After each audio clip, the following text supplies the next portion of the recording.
guys, we are off to work. If you're regular to the channel, you will know this is a brand new van for me and I'm still getting used to it. It's a Mercedes Vito. We got rid of the old Shogun because it needed some money spent to it. It was over 20 years old. Just fate had it that this came up. Now the one thing I am very much missing that I did have very good ones of on the Shogun was heated rear view mirrors, and considering there's no central one, I've only got the two wing mirrors, so I've got to have cloth here. So with the heated ones, I would just push the heated button and I could wipe these off, because I need these because I've got so many blind points on this van. But then of course, so that there's no electric there to heat this up. They're manual, you have to push them around to get the angle you want. But then of course, look, how am I supposed to get over there and wipe that one from the cockpit position?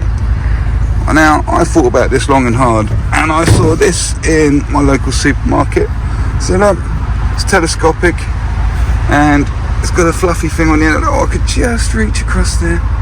Look at that, and I can get it.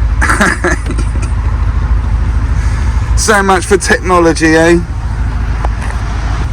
Like I say, this thing moves, flattens around, but conveniently, look, you can just get it, sit behind those seats. As long as I wedge it in there, there we go. Doesn't rattle against the bulkhead or anything. Alright guys, shall we have a quick look at what we have to do today?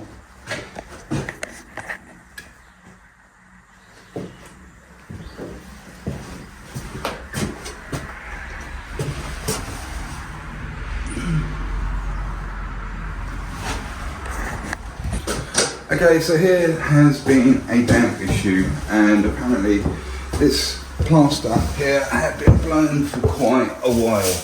Now we can see down here the stuff that's come off. You can see it's still a little bit dusty up there. It's the old horsehair stuff. Okay, so I didn't advise to do this, but this is what the customer has done. It's a bit of an old school way of doing things, but it's blackjack, is what I call blackjack. Here's the product he's used. Oh yeah, it says blackjack on the tin.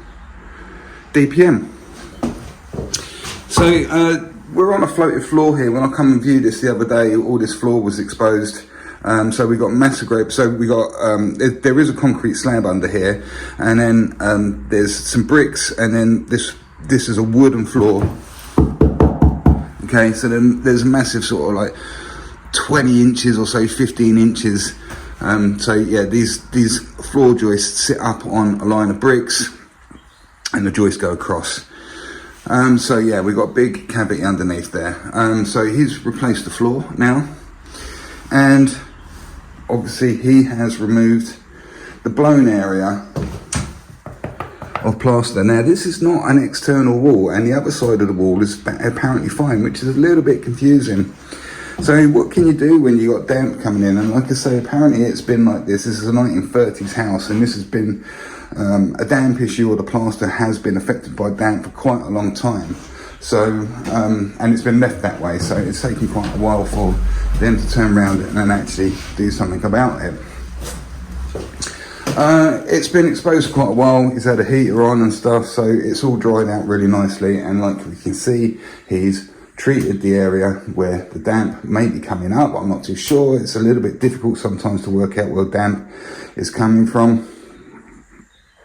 But this is what he's done. So we've created a DPM, a barrier there to stop any moisture coming through.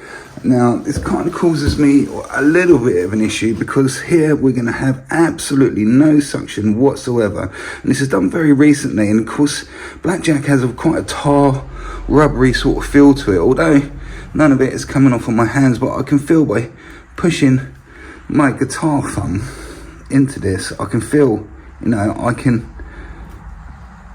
lift it up. Now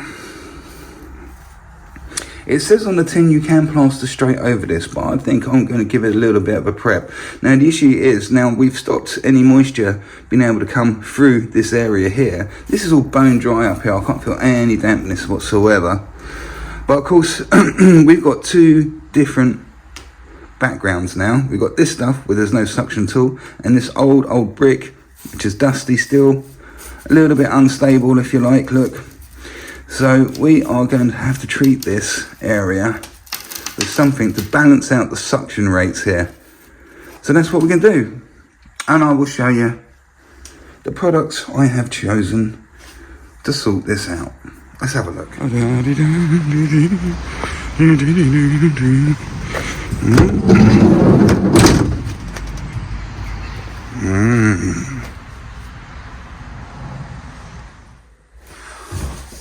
Okay, we need to prime this area. For that, in this particular situation, we have Sika SBR, Enhanced Corrosion Protection. Shall we have a look at it?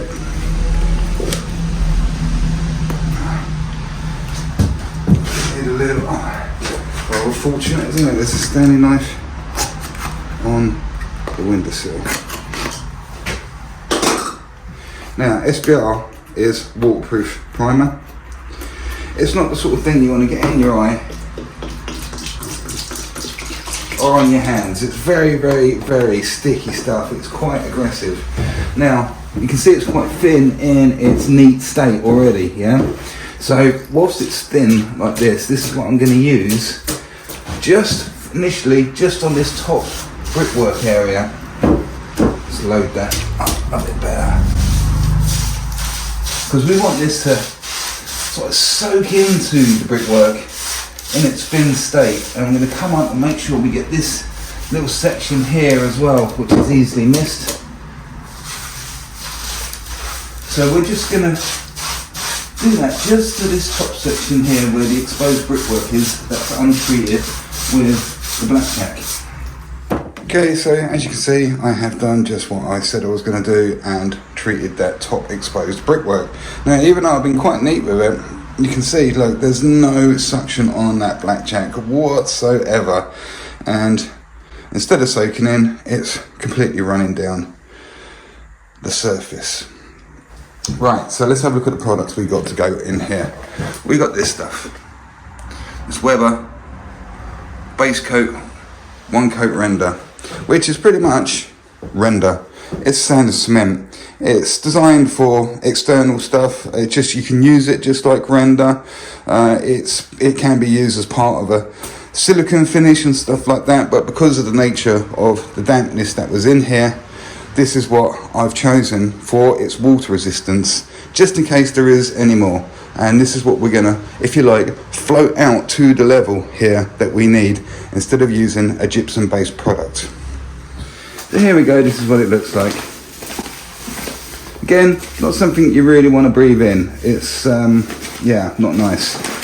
But very nice if you want some water resistance on your walls. Now, on the pot of blackjack, I did read the back, it says you can plaster straight over this.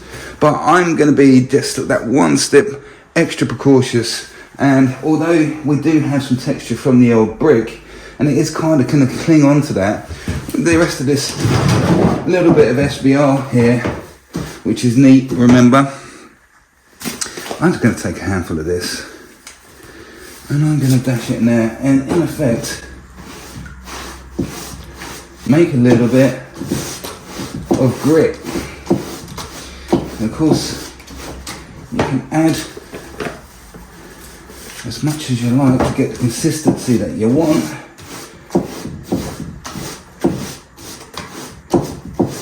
That's looking pretty good to me. So what this is going to do now, just shake off the excess, and let's move this bag out the way so you can see what I'm up to.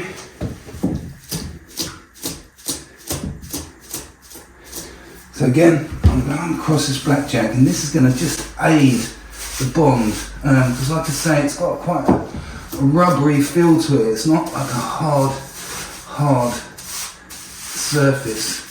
Maybe it goes a little bit harder as time goes on, but this has been done very freshly, you know. So I think it was just done yesterday, the final coat put on it, so although it's been very warm in here. But yeah, I feel much more comfortable getting this on there and letting this pick up a little bit before we apply our floating coat, our deeper coat of just the Weber one coat render. So let's do that, shall we? Okay, so there we go. We have covered the entirety of the area and out here as well. Now, like I say, if you didn't want to get SBR in your eye or on your skin, you will doubly not want to get this in your eye or on your skin. Now, there's no saving this now. We've mixed that with that little bit of cementy stuff. This is going to go off absolutely rock hard. So you'll do well not to mix up far too much than what you need. I'm probably going to just kind of get the rest of this out because I can feel here that the stick there, it's still absolutely soaking wet, and up here it's pulling in onto this brickwork. So with this little lick I've got left in here, I think I'm going to give it another coat across the top part, and then unless I want my brush to, if you like, metamorphosize into a different tool such as a hammer, I need to give this all a really good wash out before it gets time to dry. Clean. Okay, so there is not that much we can do for the moment. This is still absolutely soaking wet. That is still pulling in. Now this kind of top half here, I'd say, is ready, or at least in a position that we can actually get some product over this, whereas this is not, and that's because of the blackjack on there stopping any suction, any absorption of any of the moisture going into the brick, because that's already happened with the blackjack. So we need to wait for this to at least tack up so it can hold the weight of the products that we're going to put on there, because look, we do need to come out to a certain depth. Let me show you on my finger. It looks like around, just round about 10 mil or so. So we can't load this up with 10 mil of product, because what it's going to do, it's just going to aquaplane off of that slippery surface, and it's just going to slump all on the floor. So nothing we can do. Let's let it pick up. Okay, just so we're here, just this has caught my eye on the outside of the property. This looks like pretty much kind of like a regular old pebble dash. Yeah, I believe it is. It's just had a lot of paint, and I believe this would have been an extension at some point to the original building, and I dare say this would be the original building. Look at that. That is some texture. I'll tell you what, it doesn't look too bad, to be honest with you. I mean, crikey, painting that, you know. But that is, I mean, 1930s, and that is rock solid.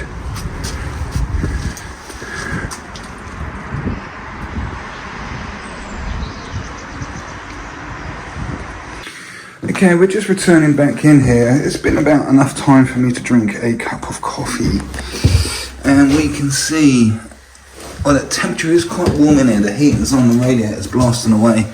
Now we can see some of it is starting to dry, and it's returning to quite a clear colour. It's got a grey sort of residue, but we can see where it's dry, it's turned back to this dark colour, and we can see exactly where it's wet. So I think maybe we just need to give this just a little bit more time until the majority of it turns back to this darker patch here. Okay, as you can see, it's reduced right down with that wet white, so I think we're in a position to be able to get some of this on the walls. Now, mixing this stuff up really doesn't take very much water at all compared to other gypsum products. Again, mixing up, want to get a little bit in there first, kind of thicken up the water.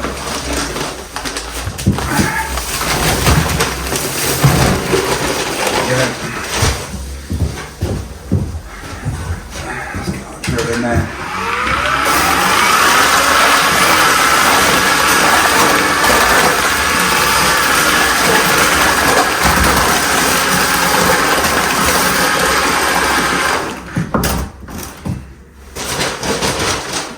So we put about half a bag in here just then.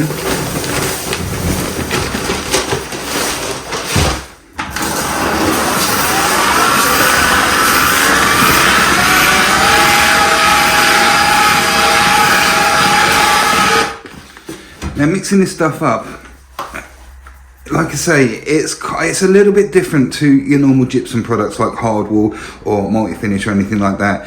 It kind of feels like it's really stiff, but the more you move it around,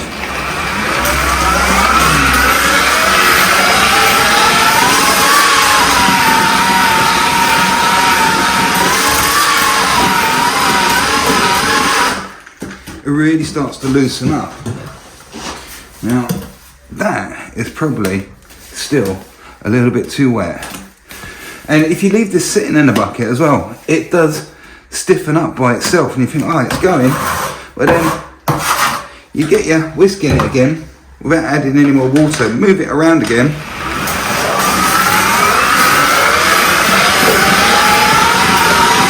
and it comes back to life. Right, let's get this fully done. Okay, so initially what we're going to do here is get a tight coat on. Because this stuff is quite heavy, we're switching right down to a small trowel. Now I will be using a 13, would be my choice, but I seem to have misplaced it. Now I've only just gone back to work. New van and stuff. So I'm not sure where everything else is. I think my son might have it. Right, the only reason I'm starting here is because of where the camera's set up. So now it doesn't really matter if you go left to right or right to left, especially at this point, but I intend to prefer doing it this way because I find I can regulate the depth a little bit better. Now we're making sure we're staying behind this line.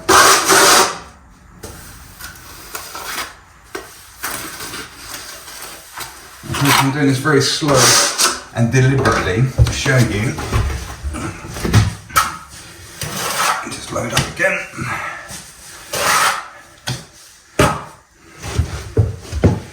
But what we need to make sure we do, we need to make sure that we really push that in to the surface, and by moving it backwards and forwards like this, we're kind of working it into all the crevices that are there in that brickwork. Like I say, I do like to work in this direction when it comes to floating. You don't have to, it doesn't really matter, it's just the way you prefer it. And basically, I just prefer it. Like I say, it makes me work towards what I've already put on because I'm right-handed. I find I drop less and I'm able to regulate the depth because I'm coming back to the scene and working back towards what I've already put on.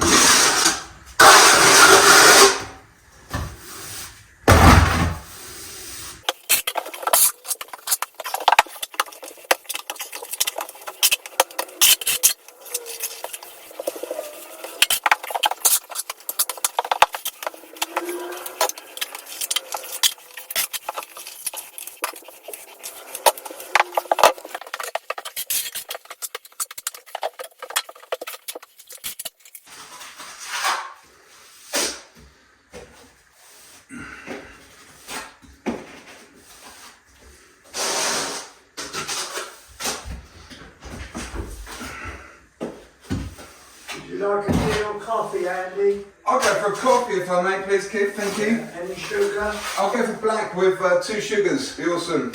Black with 2 sugars? Yes, please.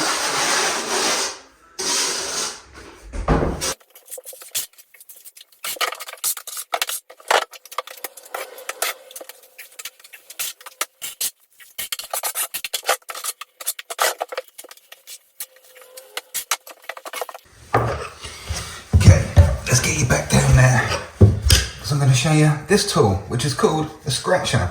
Now what this has done, because we knocked this up quite thick, this is going to be like our bonding coat. So what we're going to do to this now, because we still need to come out to depth, we're going to put some key in here. Now this puts scratches, as it suggests by being called a scratcher, into this material. Now some people might be tempted to come at it like that. In my experience, that is not the way to do it. You're supposed to hold the scratcher flat. And as you do, give it a little wiggle. like I say, now this scratcher is a little bit dirty. You can see it's got a lot of build up from use. Of course, I'm showing you this for demonstration purposes only. Because this is so dirty, look, I'm getting a lot of this extra residue which is coming over the top. But by giving it this little wiggle, see if I can over accentuate it here. It kind of creates little diamond shapes in there. If you just come across straight, okay, it's not going to. But as you wiggle, of course, these flap up and down as you wiggle, okay, and it causes little diamond shapes, okay. So if you like, creates little shelves. So when you put your next coat on, you get the best key you can possibly get.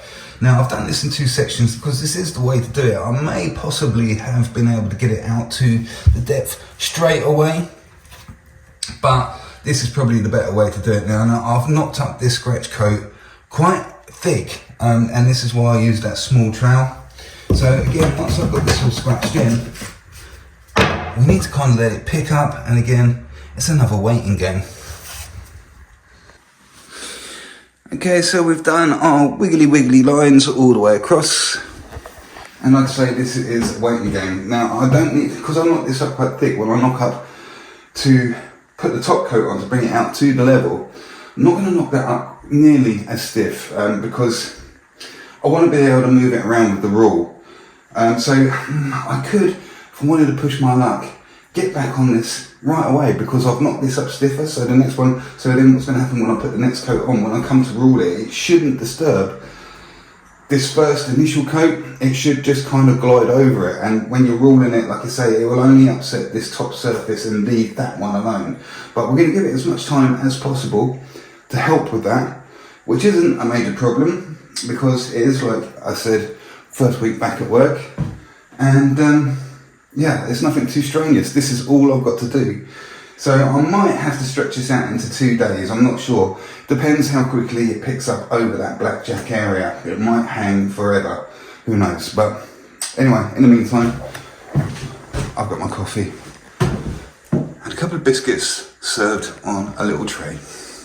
Okay, out here in this small area, it's a little bit more tricky. Now, we're quite a bit thinner here with the original plaster, so I haven't had to use so much, and here we are literally right on top of it. So this is the old, so this would be the old back coat, this would have been the top coat they would have used, this stuff here.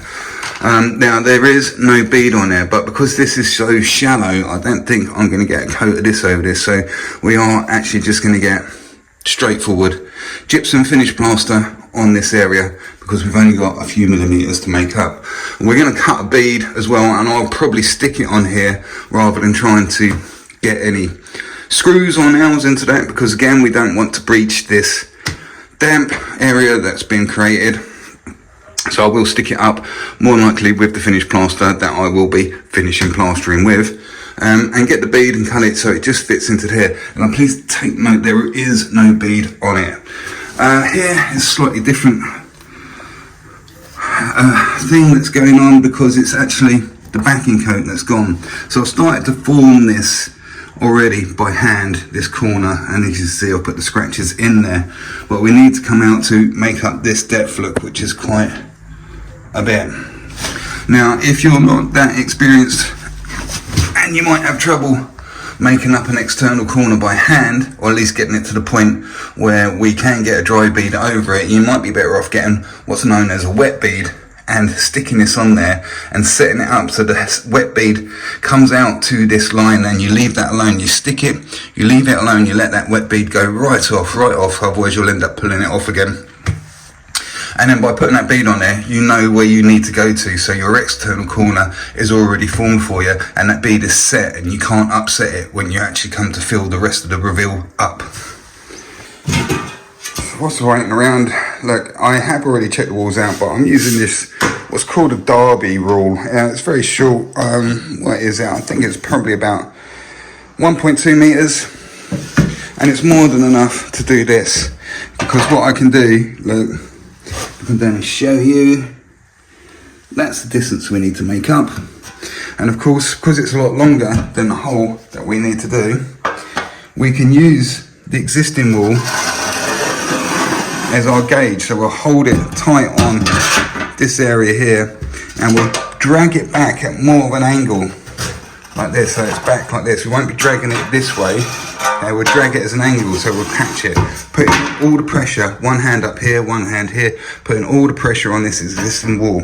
Now, like I say, I did check this out. Now, remember,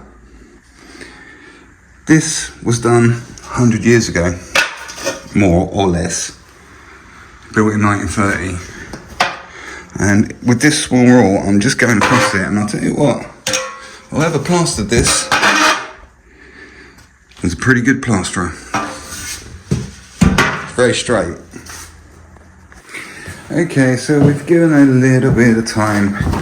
And this area at the top has pulled in really, really nicely because that SBR hasn't had a chance to properly cure in there. So, you know, it's not activated its waterproof capabilities at the moment. So we still have been able to get the suction that we need there. Down the bottom where the blackjack is, it is a different case. But I dare say I can just push my finger in it. And this is one of the good things about this Weber product, is that it does give you a faster set than just using sand and cement by itself. If we was using sand and cement by itself and mixing it up as it is in its state, you know, putting cement with sand and mixing it up in the bucket, I doubt I would probably be able to get on this this same day. I'd have to let this scratch coat pick up. But I think that's holding itself together enough so that we can get a second coat over this whole area. So let's do that, shall we?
Okay, so as you just saw, we've put one pass on it and come across once with the rule there. And I'm quite pleased with the average we got. It was pretty good. Obviously, when you're doing this sort of thing, you don't want to put loads on there and bring it out too far, and then you have to take it all off again with the rule. And of course, you don't want to be too shallow so that the rule's not touching anything. So this is a little bit of experience, I guess. And it's one of the reasons I do go left to right in that way, working towards what I've done, because it allows me to regulate the depth, I find, for myself a little bit easier and get it pretty much accurate with just using the trowel, which makes the ruling off that much easier as well. As again, you know, as I'm always saying, whatever stage you're at with your wall, your plastering, whatever it is you're doing, you really want to do that first stage so well, it makes the next stage even easier. There's a couple of little areas here. If I get my rule that's missed, had a socket there to contend with. But you see, there is a little bit of movement in the wall there, so we're just going to have to roll with that a little bit. That's why that's missed there. And in this corner here, I was a little bit shy, but we got some left, as you saw. As we roll it off, chuck it back in the bucket, and this now I can revert back to using the trowel, and I can fill in any shallow areas and give it another roll off and get everything really, really rather flat. Okay, so as you can see, this is our little shallow area here. Let's just load up our hook. Or if you come from the north of England, your hand board. And of course, here it's showing us exactly the level we need to be. So that's, if you like, our datum to guide us, to show us how much plaster we need to apply, or OCR rather than plaster, how much material to apply to the area that has not been brought out deep enough.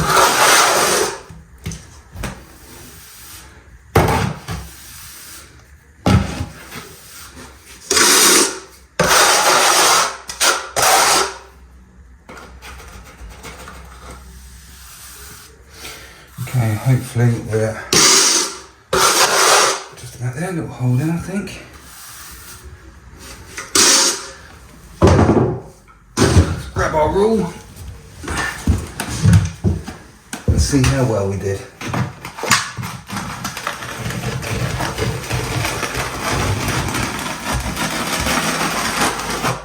Still tiny little bit shy, just in that internal look. If you want to be really clever, you can close this back up and actually reapply the plaster with your rule and then open it back up again. Take it back off.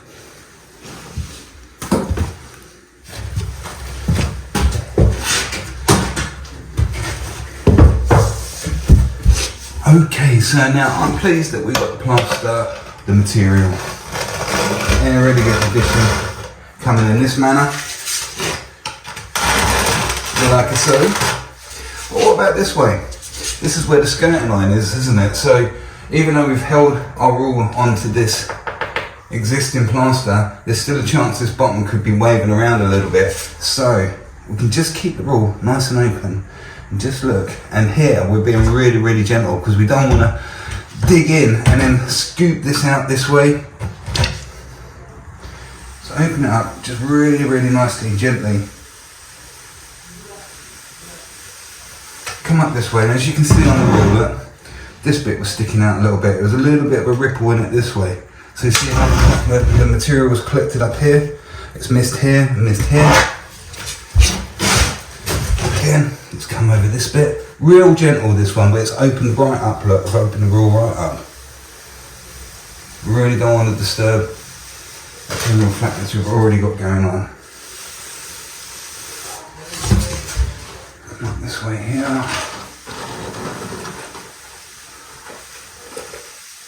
Right, now, I'm missing a little bit here, I'd say, so I'm just see what we did earlier, because I've got a bit of a build up right at the end, which is convenient.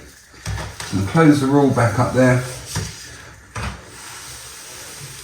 I'll put it on, and then again, a little bit here, just close that rule up, so we're applying material again. And then we're coming off. Again, opening the rule up. So it's planing off again.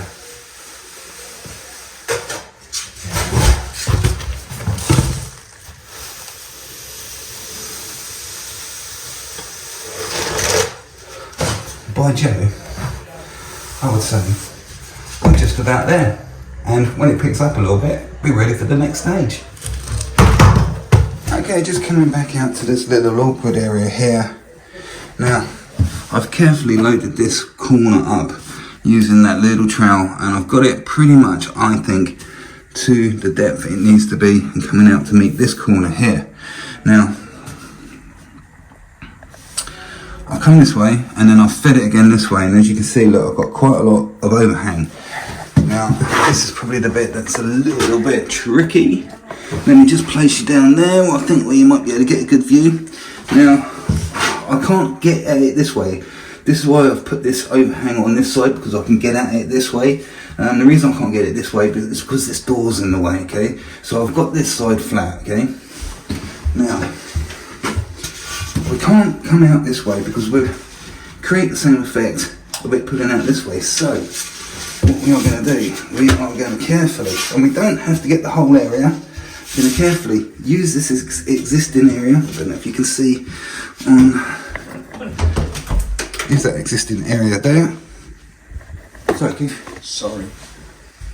Just want to grab that grey stuff. Okay. Sorry about that. That's alright, mate.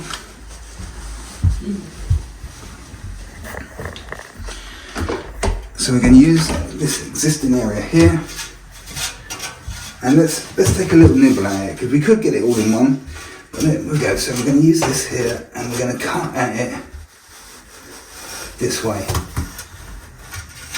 Okay, that's already fallen off, which is alright. Because to come down and get the next bit, we need this rule to be really cleaned off again. Otherwise we'll end up depositing what we just took off from above onto that area. Again, coming around to the internal look. Let's get that off. A little bit cramped here of space. I've got my bucket. Let's clean that right off of this last section, and let's pick that up and get that off out of there.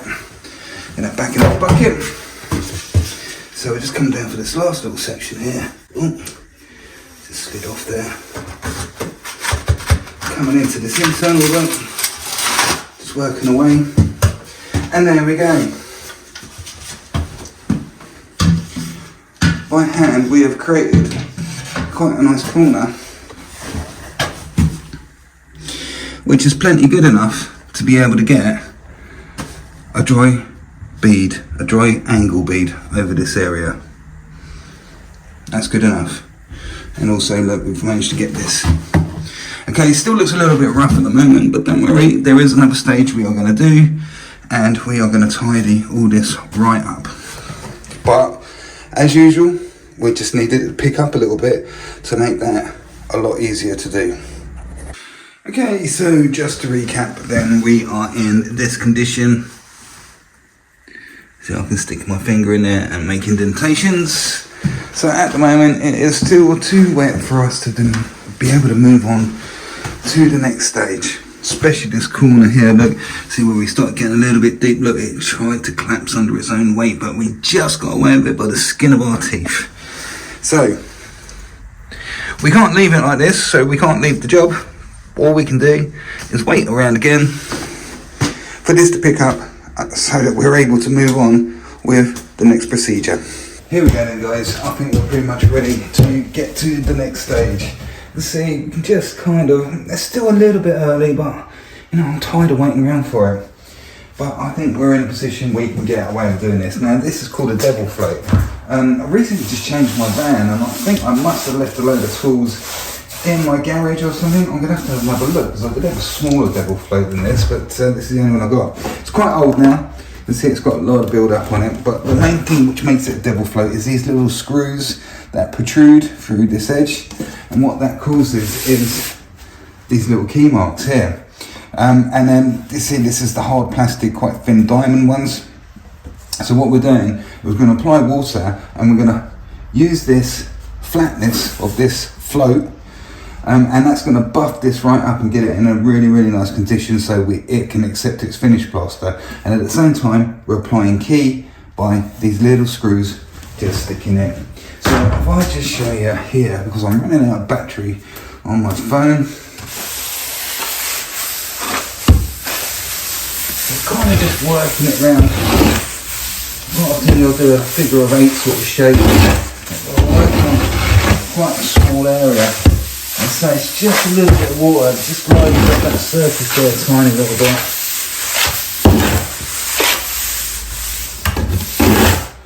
There's a little lump there coming out, and there it is. That's what's causing that dig in there. But this is pretty much where we're getting to now. Let's have a good look.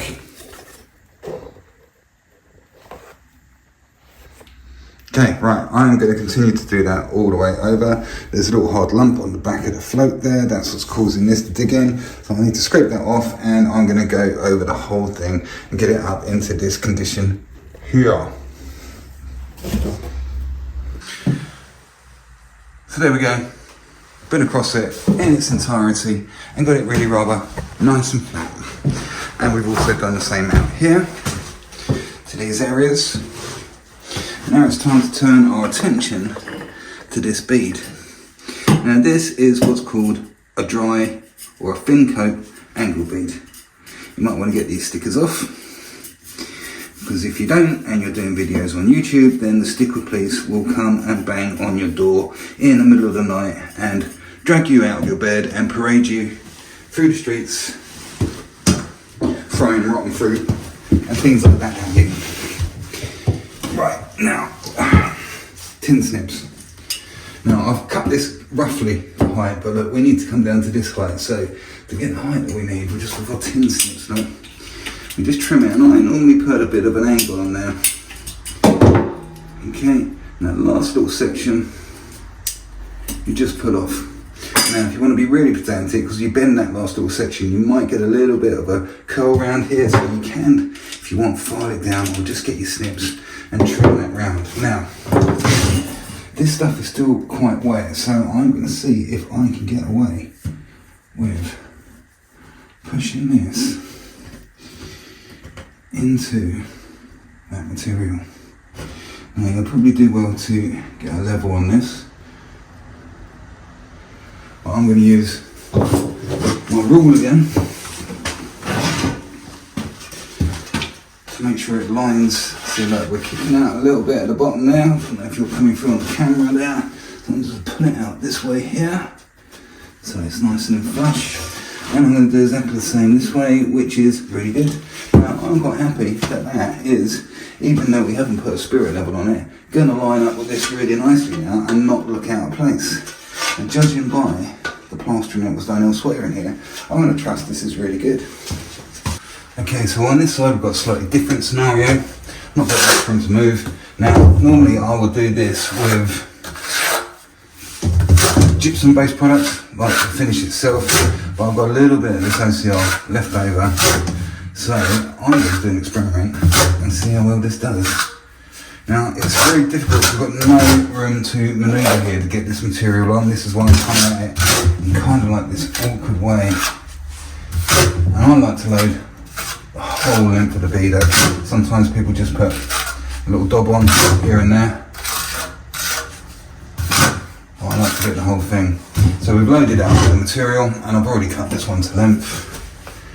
And I just need to, and as again, look, I've put that little angle on there, because that's where it needs to come up and meet this corner. And we just push that on. Make sure it's nice and in line with the original corner. And then at this point, we just take the excess off. Like so. And that should hold that still. We really need that to really go and set hard before we can do much else to it. Although it's got quite a good grip on it as it is. Right, let's leave it alone now.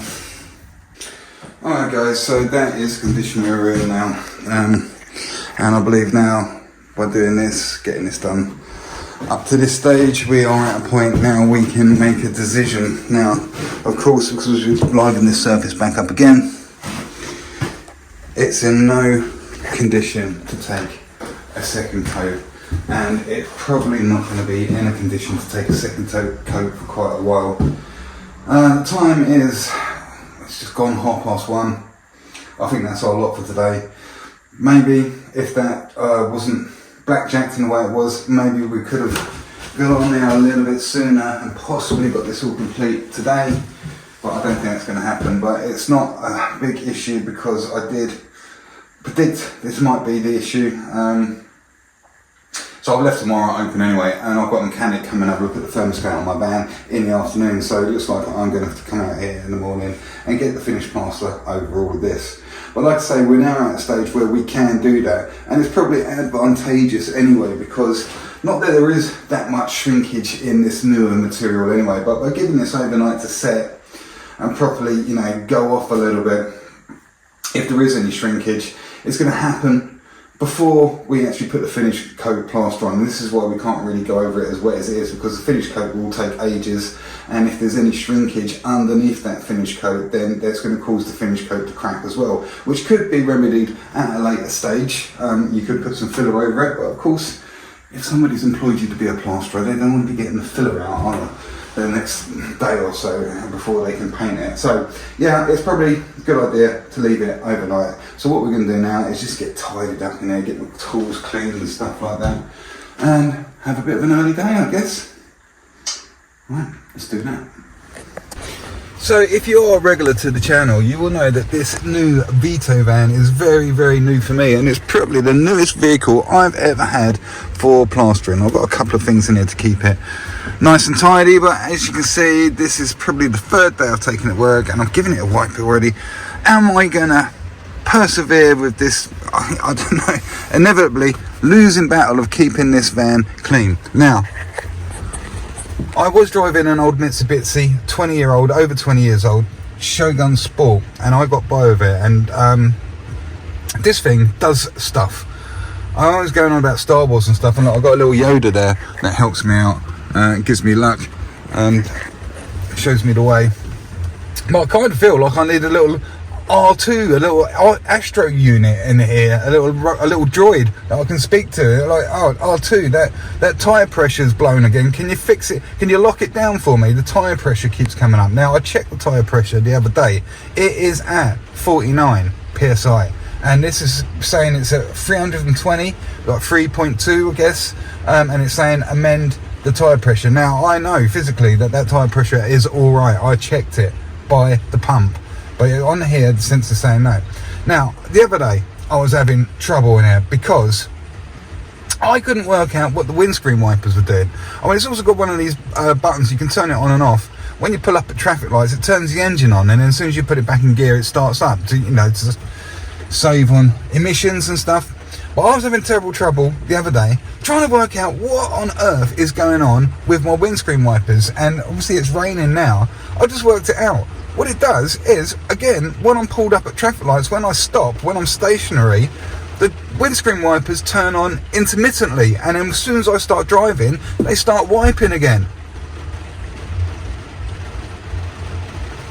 Took me a while to work out. I was fiddling around with them. I was like, what, work? What? They've stopped work. I thought there was something wrong with it.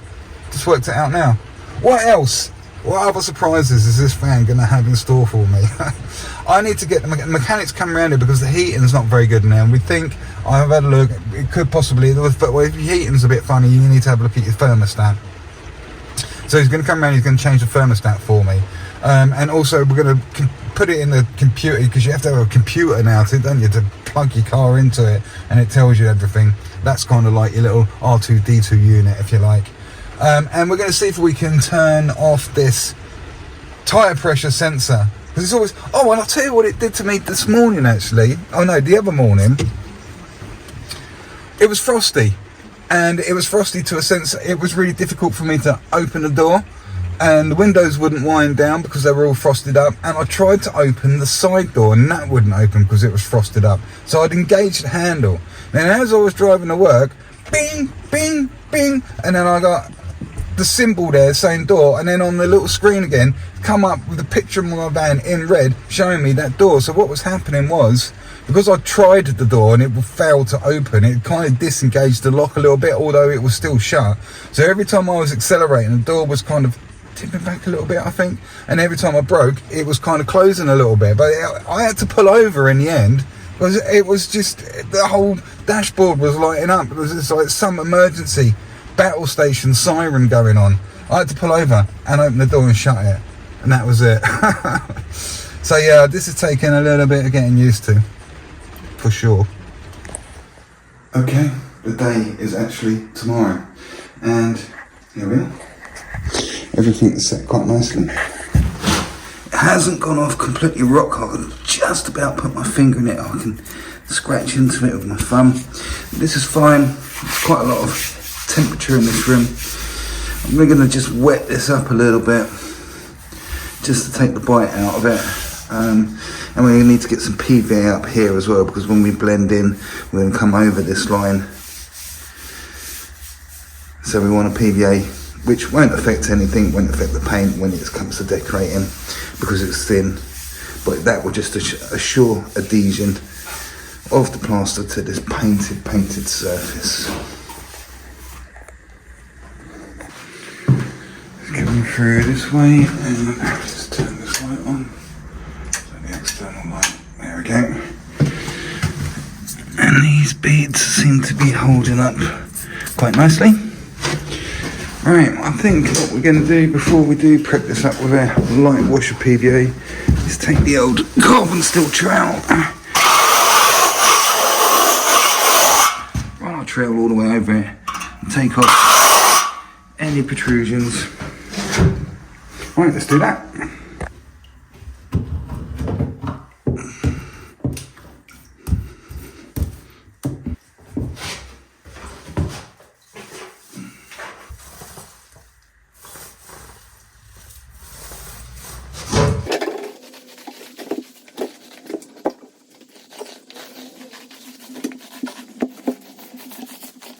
Okay, so I've got this bag of multi-finish left over in a melter, so that is what we're going to use to put the finish coat on.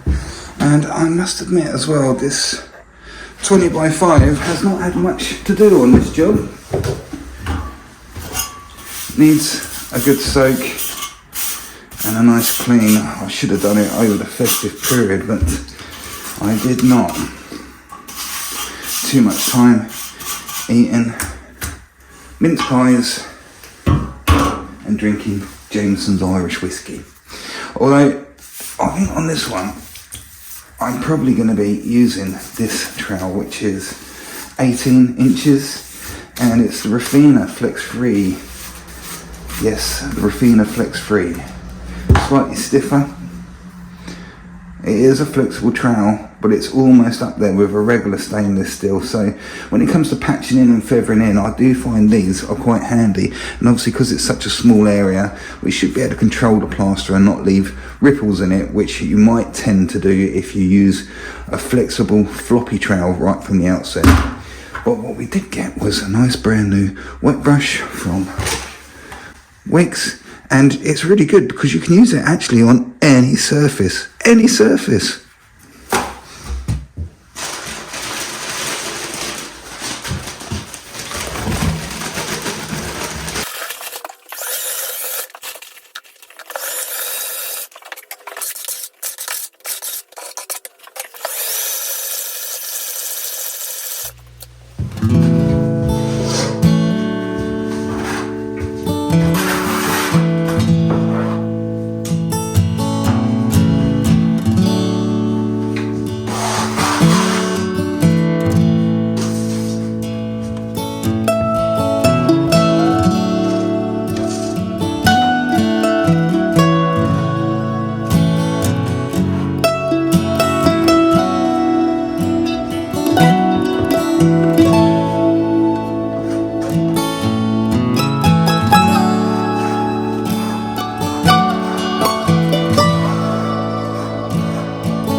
Here we go, look. Now let's check this out.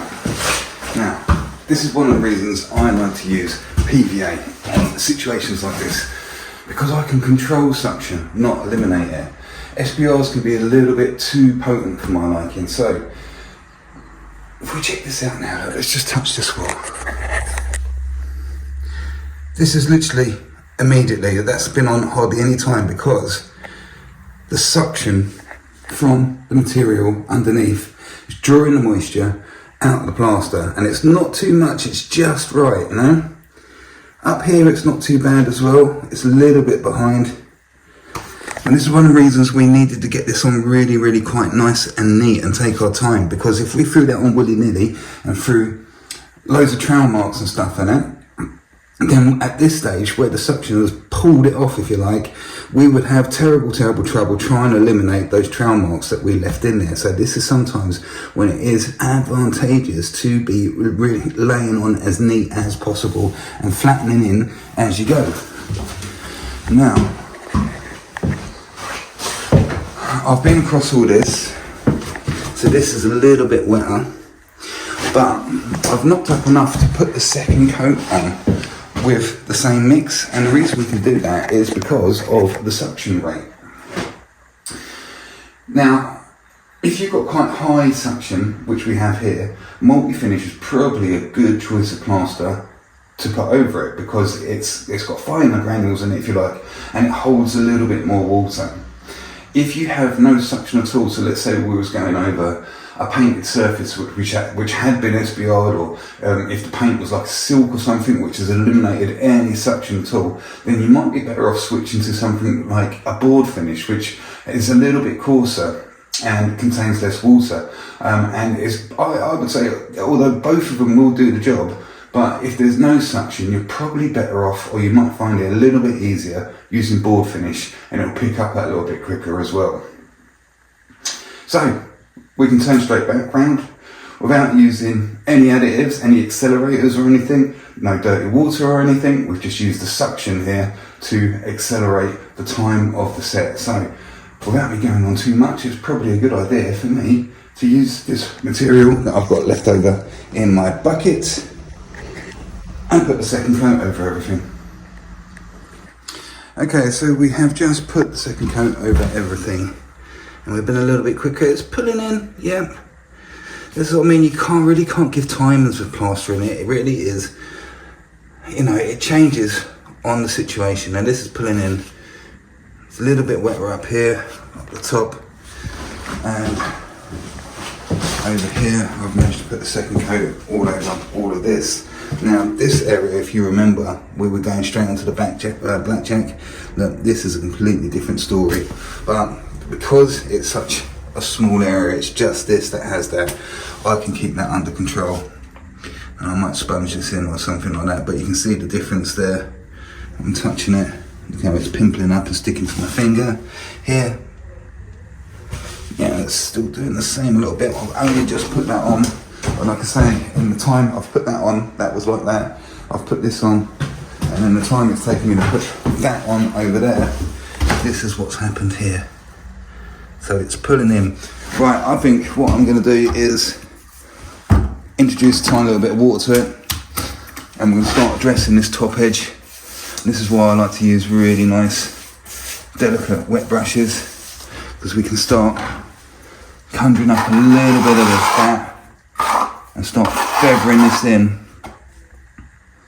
so we get a seamless line there. Let's do that.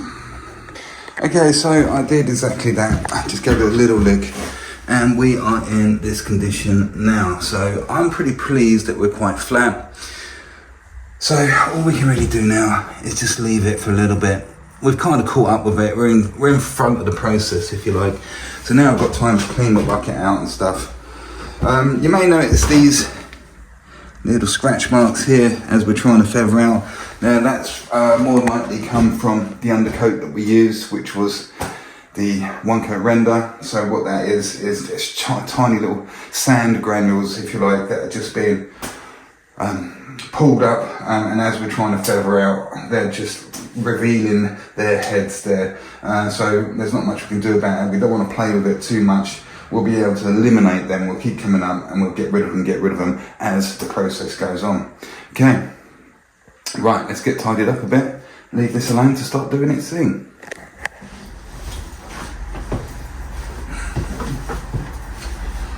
Okay, so as you can see, that was quite a small job, and I did have quite a bit of time on my hand, and subsequently this video turned out to be really long with all the nattering and everything. It's way long, it's over an hour.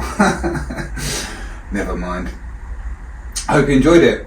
Obviously with all that video and everything going on, well, the one thing I did forget to do was show you the very end. So yeah, believe me, don't worry, it was alright in the end. Those little scratch marks came out, and that Rafina Flex 3 did a good job and trailed everything up, and the customer's happy. I got paid, and then I came home and saw the mechanic, and he changed the thermostat in the Vito, and now we have, well, seems to be considerably warmer air coming out of it, which is well handy in the temperatures we've been having at the moment. So bring on that frosty stuff, come on, I can take it now. It's been taking ages for it to warm up. Right guys, shall we end it there? I'm not going to go right into what I'm talking to you now, because it is such a long video as it is already. So guys, thanks for watching, and I'll see you on the next one. Don't forget to come over to the Plaster Master Smurf group on Facebook if you want to engage with me and other plasterers. See you there.